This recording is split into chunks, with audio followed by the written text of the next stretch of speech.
چې د زړه مسله راغله ستاسو په دې سواد کې د زړونو یو قابل ډاکټر دی خو هغه فیس ډیر زیات اخلي پرس کا نو تاسو به هغه د زړونو ډاکټر لبوزه کو نه یو بل ډاکټر دی چې هغه ماشاءالله د دماغو علاج کوي ډیګریان سره برابر دي د دماغو علاج کوي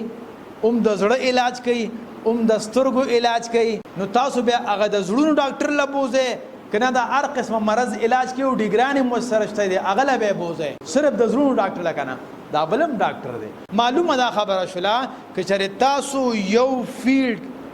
چې کوم تاسو پیشن دی هغه ځان له ویژن جوړ کې او د هغې په بنیاد باندې تاسو ژوند تیروئ نو تاسو به داسې یو مقام ته ورسیږئ چې بیا معاشره خامخا تاسو له راځي که هغه د ایجوکیشنل مسلې دي که هغه د کور مسلې دي او که هغه د ادارې یا د معاشري مسلې دي